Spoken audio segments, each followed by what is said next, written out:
Alright, what's going on, guys? Trev back again, here to bring you another video. This one's going to be doing a video review for The Walking Dead Season 3, Episode 7, which is called When the Dead Come Knocking. So this is the last episode we're going to get before the mid-season finale, which is next week.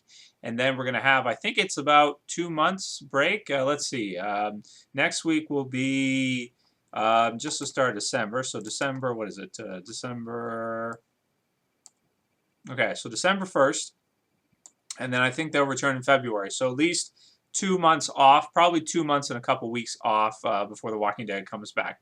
So it kind of sucks, but I'm sure the mid-season finale will be awesome before they cut to the break. This episode overall, this will contain spoilers, by the way, for anybody who's worried, but no major character deaths, so not a big deal in terms of that. This episode was a really good lead-in to the mid-season finale, I think. By itself, it was pretty exciting episode. Not my favorite episode of the season, especially the first half was a little bit slow at certain parts. And I don't know, the ending of it was really good, though. Super exciting and really good. But obviously, it's, a lot of it's going to be leading into the big mid-season finale, which should be really exciting. So it was going to have some slow parts. There was a few things I didn't like, though.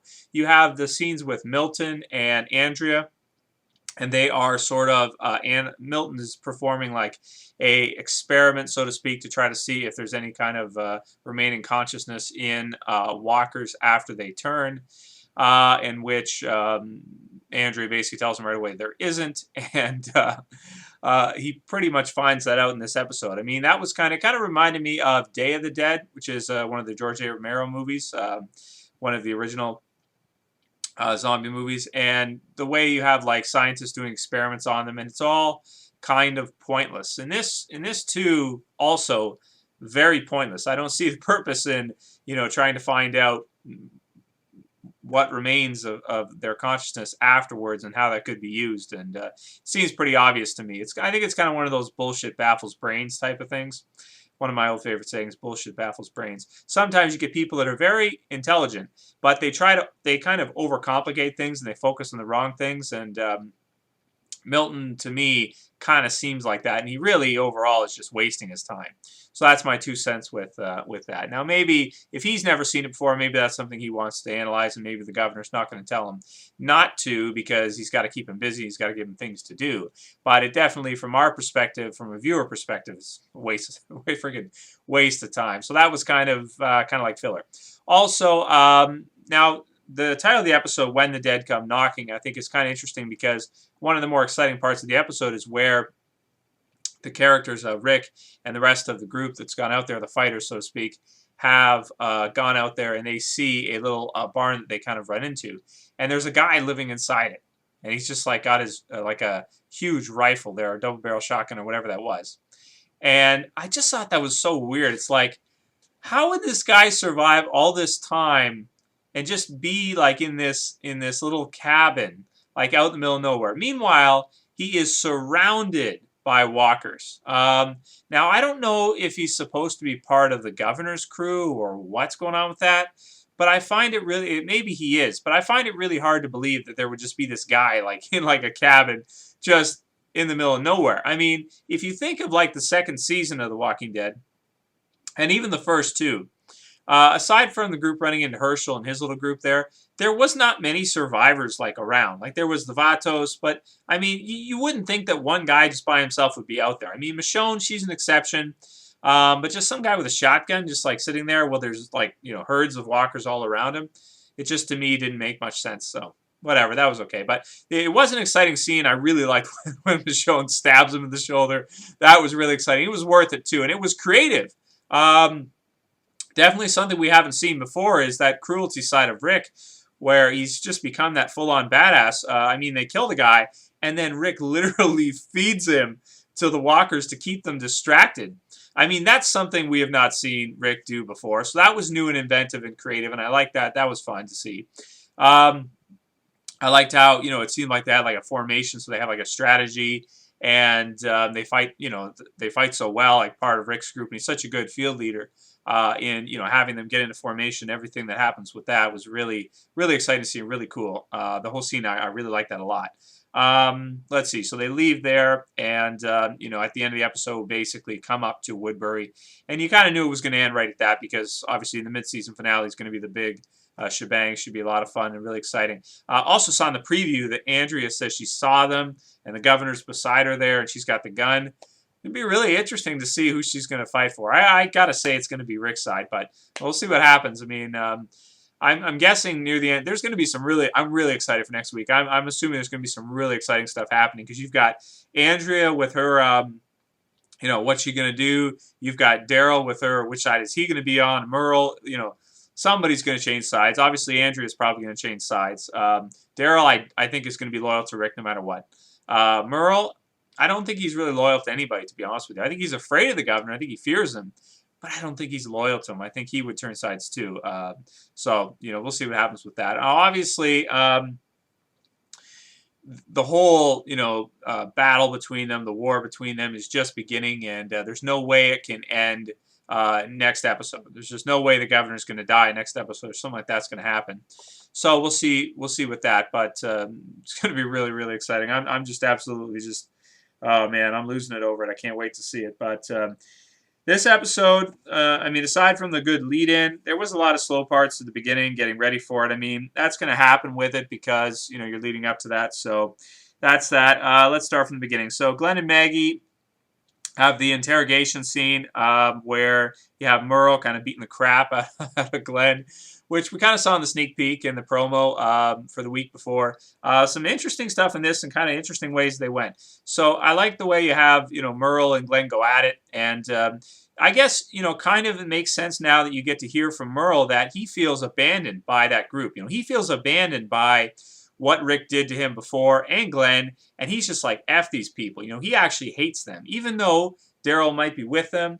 And he does care for Daryl.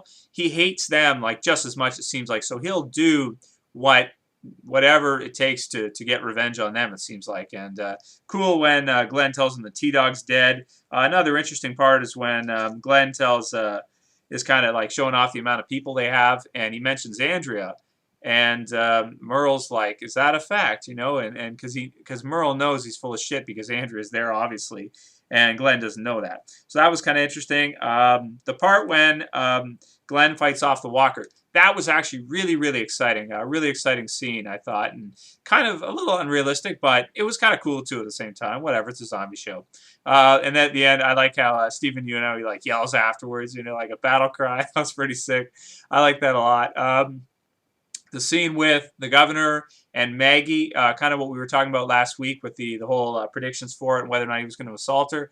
It looked like he was going to, and then at the last minute it seems like he didn't. So really close, but then not.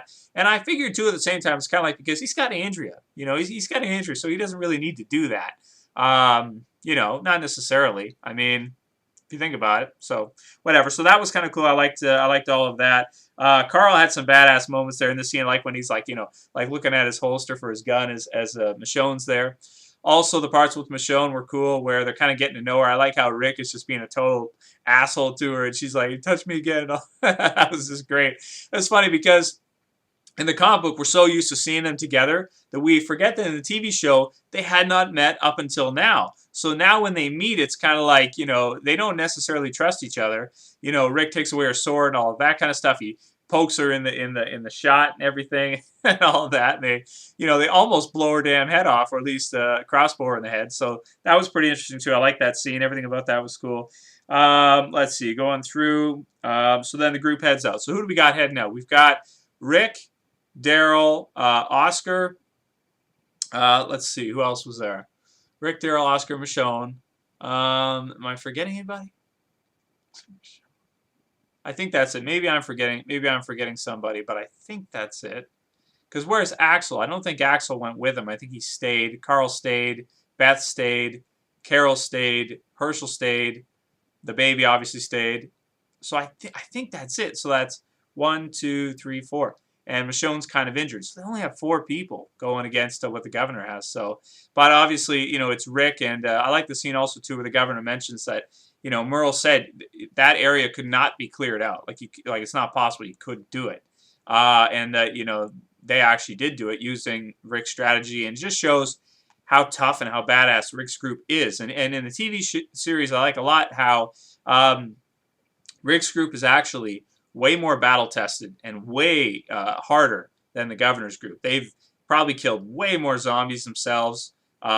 They've fought hand to hand, much more. They've got better strategies for dealing with the walkers, and just dealing with situations really quickly. Whereas a lot of the governor's Woodbury, a lot of the people there probably could not survive out there outside. Whereas, Rick's group, everybody in it pretty much, with the exception of maybe a couple characters, could probably survive just fine on their own. So that's kind of interesting too. Carl decides that they should name the baby Judith and Judy. So I thought that was pretty cool too, going along with what they did in the comic book series. I almost kind of wanted them to give her a different name. Now, it will be interesting to see what's going to happen to the baby, in the long run. Like, how long is it going to survive? Will something happen to it? Will it die? Will it get shot? Will it get abandoned? Or, what will happen to it? I think will be interesting to see as well.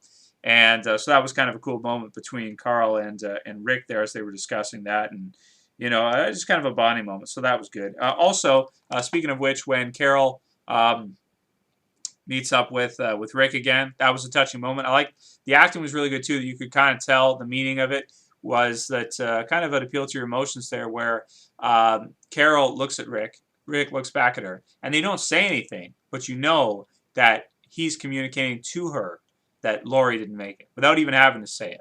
I thought that was pretty beautiful. That was a pretty beautiful scene, well acted, and it was pretty touching. It was pretty good. So that's that.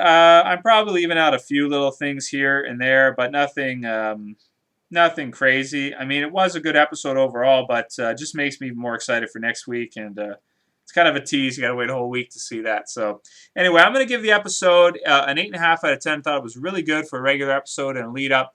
But just so excited for next week. Can't wait. Anyway, let me know what you guys thought about the episode, different parts, and the big battles ensuing pretty soon. That's it for this video, guys. I'll see you for the next one. This is Trev, saying peace.